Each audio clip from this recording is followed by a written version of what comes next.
Kenapa hidupmu tak berubah, padahal ibadah jalan? Saudaraku, mari kita merenung sejenak. Mengapa hidup terasa berjalan di tempat? Hari berganti hari, tahun berlalu, tetapi jiwa tetap di titik yang sama. Doa masih terucap, ibadah masih dilakukan, namun perubahan yang diharapkan tak kunjung datang.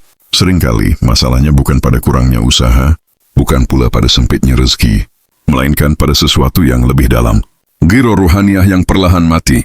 Giroh ruhaniyah adalah cahaya semangat batin yang mendorong jiwa untuk mendekat kepada Allah, untuk memperbaiki diri, dan untuk terus bergerak menuju kebaikan. Ketika cahaya ini hidup, seseorang mudah tersentuh oleh nasihat, cepat bangkit dari kelalaian, dan rindu pada perubahan.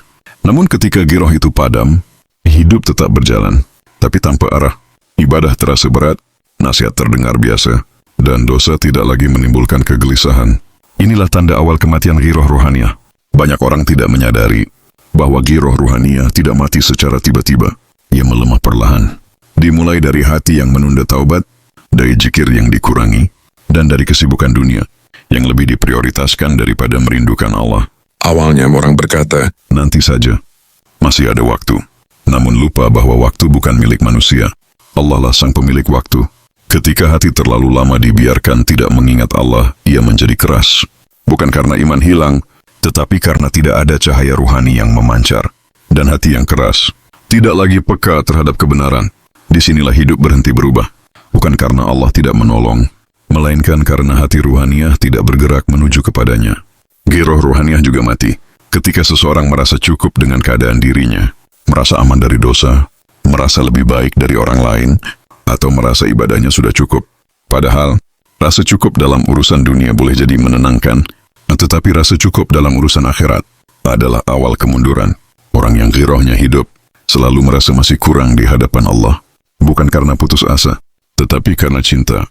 Sebaliknya, ketika giroh mati, yang tersisa hanyalah rutinitas. Ibadah dilakukan tanpa rasa, doa diucap tanpa harap, dan perubahan diinginkan tanpa kesungguhan. Lalu mereka bertanya, mengapa hidupku tidak berubah? Padahal jawabannya sudah dekat, karena jiwa berhenti bergerak. Namun ketahuilah, selama hati masih bisa merasa gelisah, selama masih ada keresahan saat jauh dari Allah, giroh itu belum benar-benar mati. Ia hanya tertidur. Dan sesuatu yang tertidur masih bisa dibangunkan. Caranya bukan dengan memaksa diri berubah secara drastis, tetapi dengan menghidupkan kembali hubungan dengan Allah.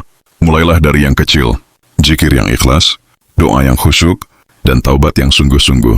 Tidak perlu menunggu menjadi baik untuk mendekat kepada Allah. Justru dengan mendekat, Allah yang akan membaikkan kita. Ingatlah, perubahan sejati bukan hasil dari tekanan, tetapi dari giroh yang memancar. Dan giroh itu hanya hidup di hati yang tunduk. Jika hari ini hidup terasa stagnan, jangan buru-buru menyalahkan keadaan. Periksalah cahaya ilahiyah di dalam jiwa. Apakah ia masih bersinar, atau hanya tinggal kegelapan? Karena hidup tidak akan berubah selama giroh ruhaniyah dibiarkan mati.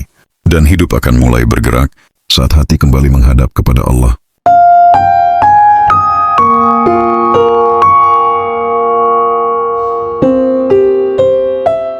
Maka hari ini, bukan hidup yang perlu dipaksa berubah, melainkan giroh ruhaniyah yang perlu dihidupkan kembali.